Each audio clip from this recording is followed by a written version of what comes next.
tayo ng saging. Saging. Ito, ang, ano ba tawag dito? Apple, juice, at saka yung saging na ginamit ko kanina. Ito. Ito po, alisin mo natin ang buto ng apple. Ayan. Saka yung balat. Alisin natin. Isure natin na walang maisasamang buto kasi yung buto nito is toxic to. Masama daw to sa, may lason daw na kukuha sa buto ng apple. Kaya alisin natin, sure natin na walang buto talaga sa loob. Ayan, alisin natin yung buto.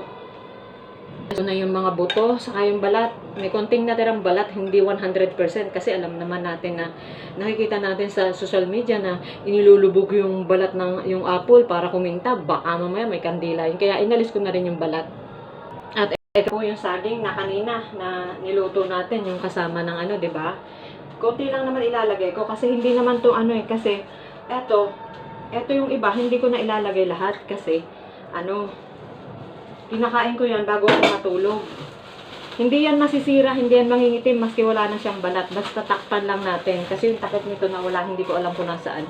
Kaya plastic lang ang itatakip ko. At ito, ilalagay ko po ito sa rep sa malamig. Kaya hindi siya masisira maski 3 araw. Kalahati yung ginawa ko kasi marami na to, hindi ko kaya ubusin. At ito na po, nilagay ko na ang mga i-blender natin. Andito na siya.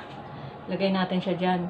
At ito na po, lagyan natin siya ng, ako kasi powder ang ginagamit kong milk. Ayan, lalagyan natin 1, 2, 3, marami talaga yan, 4, 5. Ayan, 5 spoon po ng gatas.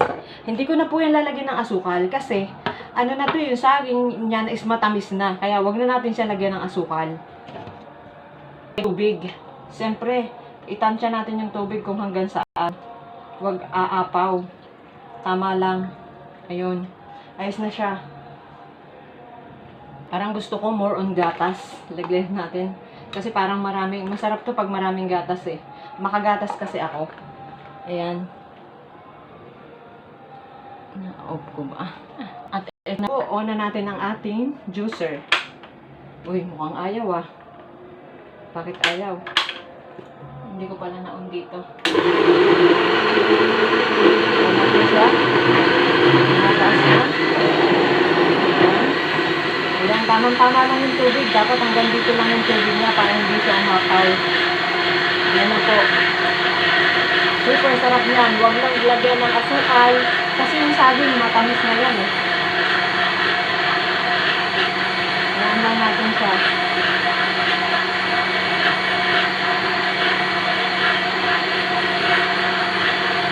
At ito na po ang ating juice. Ayan. Wow, yummy.